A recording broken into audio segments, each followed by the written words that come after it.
All right, here we are on the tour bus, on the Seether tour bus, just outside the House of Blues in Boston. We have a very special guest with us. Do you want to introduce yourself for the Geaux audience? Hello, I am Ringo Starr. No, my name is John Humphrey, and I'm drummer for Seether. Awesome. So, being the drummer, do you have a certain kit that you like? Do you like Zildjian cymbals over certain cymbals, or do you always... Yeah, I have some companies that I endorse, okay. And I play Sabian cymbals and Crush drums. Okay. Company based out of Tampa, Florida. Yep. And let's see, I play Evans drum heads, Vic Firth sticks. Oh wow. So you get the real deal. DW hardware. Wow. Yeah. Okay. Now I grew up. I'm about 28 now. When I was about in my teens, I think is when I first started to hear about Seether, and I was so into that. And how do you think the music you started with back then has kind of evolutionized into what it is today, especially on the new album with the Isolate and Medicate? Yeah, I think it's evolved. You know, we've learned a lot, you know, from making different albums with different producers. This was our second one with Brendan O'Brien. For anyone who's been under a rock, I guess, for the last 20 years and doesn't know who Brendan O'Brien is, he's worked with Pearl Jam, Bruce Springsteen, AC/DC, amazing producer. So this was our second album with him. And, I mean, he's a great guy to have on your team. You know, awesome producer, knows what he's doing, and he really brings the best out of us, and I think he made a stellar album. That's awesome. Do you feel more of a comfort level with a certain producer like that? Yeah, I mean, Brendan's the only producer so far that we've worked with more than just one album. Okay. So I think if we can have it our way and he's up for it, he'll be our producer, you know, from here on. Right on.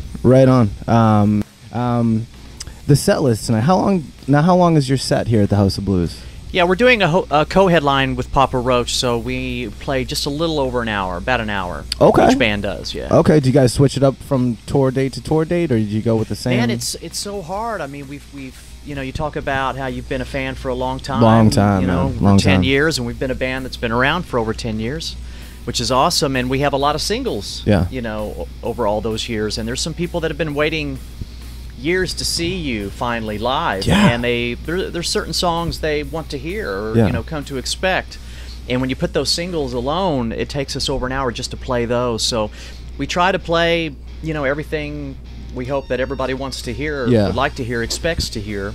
So I wish we could do some more of the deeper cuts, but you know, time is, you know, what it is, right? So we try to play, you know, the best of Seether. I think it's a great show and our best stuff. I mean, you guys are known for not being the norm, and that's something that I respect. A lot of our listeners definitely respect. When I say not the norm, I mean you don't give out to the pop of what's going on. You don't give out to, you know, the new flow that happens to be happening that year when you cut an album. Is that something you guys are proud of? Do you go for that, or is it just naturally, you know, you guys are just setting your own path? Yeah, I think it's natural. It's very natural. We kind of make music for us. Okay. And we really do. We look to each other and, you know, would we like this if we weren't in this band, but we're listening to it? You know, this is a cool riff. This is a cool idea. I mean, we really do. You go chasing trends, and, you know, if anything, we're probably, for the most part, sort of not, well, we're definitely not hip. We're not, you know, a hip band, a hipster band. Well, it's definitely, it's not a hipster band. But also band. But fully respectable. But not just, you know, not flavor of the month. We've never been. We just do what we do. You know, everybody has tried to pigeonhole us, you know, as grunge and post-grunge and, you know, but we're just a rock band, you know. We try not to make the same album twice. And as we were talking earlier, we try to evolve and get better at our craft with each album, you know. So I think over the years, we've become sort of a unique thing, our own thing, and Seether has come into its own. That's awesome. That is so awesome. I do a show on Geaux Network. It's called Rock Ain't Dead, and I was looking through interviews, and I found the lead singer Sean. He has an interview out there explaining how a lot of newer rock music is just not up to par. It's just kind of flaky, and it's not really. It doesn't get your blood flowing. It doesn't do anything that really, you know, puts a different energy into you.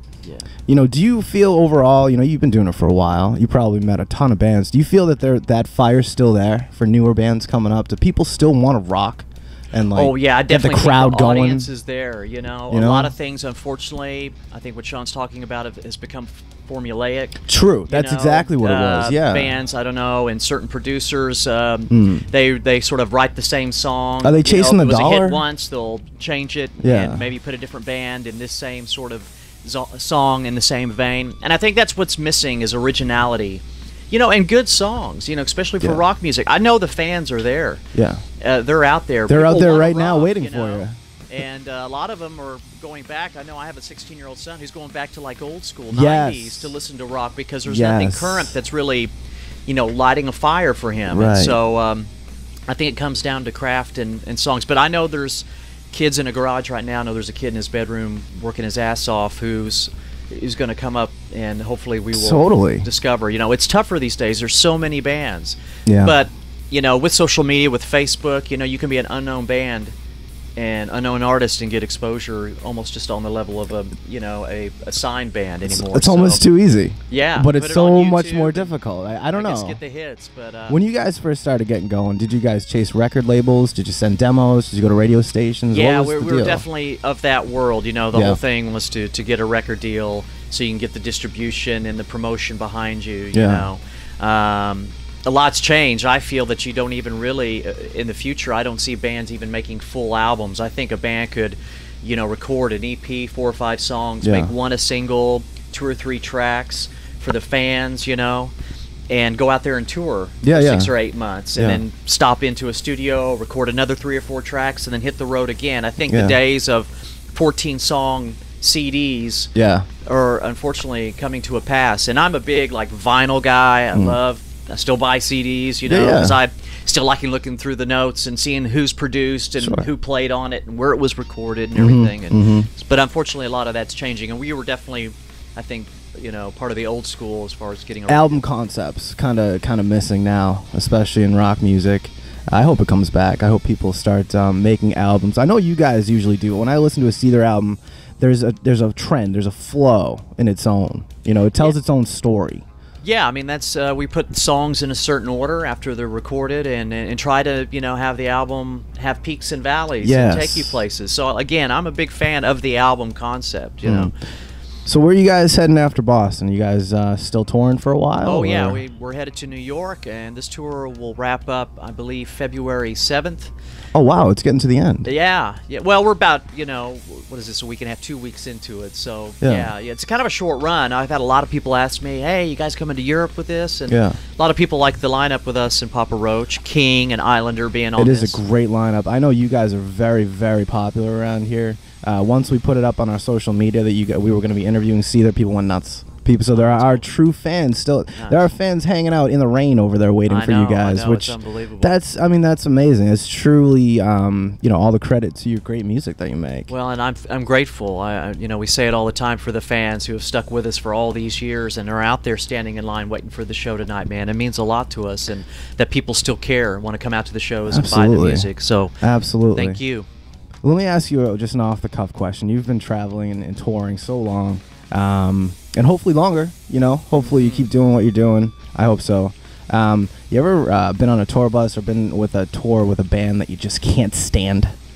Have you had that happen that you're willing to talk about?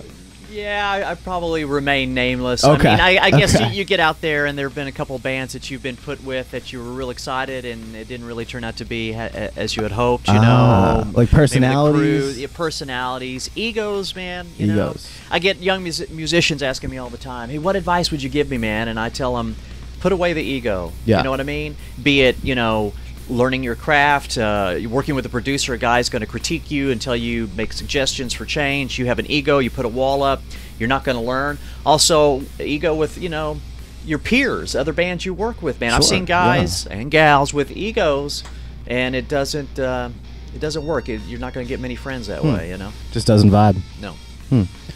So, once the tour's over, what are you going to do? What do you do with your free time? We have a few weeks off, and then we have dates booked for in April for South America. Our first time there. Are you going to Brazil? Down there, so yeah. Nice. Yeah, excited to be heading south. That's awesome. And hopefully Australia and possibly Japan, some international stuff. Wow. Do you get the same? You get the same feeling, the same you know, kick-ass feeling on stage playing for the Japanese as you would an American?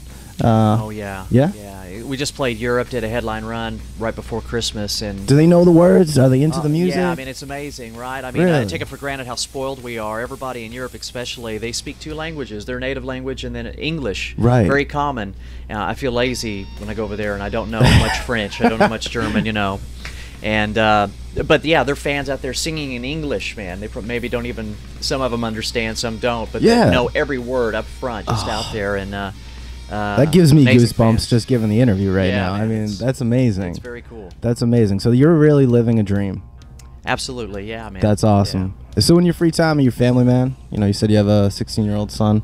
I do, yeah. I have 2 boys, yeah. And that's what I'm home. I'm full-time dad, you know. That must be awesome, just to get off the road just for a few minutes or a few days. Oh yeah, they and my wife have a way of bringing me back to reality, and that's a beautiful thing. No more rock star here, bub. You know, you need to take the trash out. Kids need to go to school. Right on, right on. If there's anything you can tell our audience, maybe for some up-and-coming musicians, anyone that's submitting their music to us, because what we do is we work with a lot of unsigned independent artists. Oh wow, great. Try to get their music played somewhere where they can actually be heard. Yeah. Do you have any advice or not motivational concepts, but advice for some up-and-coming artists that want to pursue their dream? Yeah, I think a tough thing to do though is that you've really got to be, You've got to be tough with yourself. You have to be honest. In other words, when you're writing a song and you've got this song, you have to say to yourself, could this really compete on a national level? Is this really a song on the level of of people I'm trying to aspire to be? Got to kind of step out of the box. You really do, and have to be honest with yourself and like, is this a good enough song? Because with bands, the first few songs you write aren't going to maybe be the best. You have to keep writing and keep writing. Okay. And it's great. I love original music, and I totally, the next Beatles could be out there, with a band that's working on stuff right now. And they have to be honest and like, is this stuff really there, or do we need to work some more on it? Yeah. And you've really got to do that. Again, put away the ego. Be honest with yourself. I think that's a great point, because I think a lot of the music you hear now, from the up and coming, especially in this genre, is not completely together. Yeah. It's not always, maybe it's the mix and mastering, maybe it's the ego, but there's something. Lately the music's just been a little off. I don't know, and we're looking to people of the not the older age. I don't mean it like that, but like the true rockers, like the Seethers, the Papa Roaches, the people that were actually holding it down, and you guys are great influences. Thank you. And I believe that's all the time we have. But thank you so much for joining us, and rock out tonight, man. It's you guys have a great crowd out there already in the rain. They're hanging out with these guys in the rain. I can't believe it.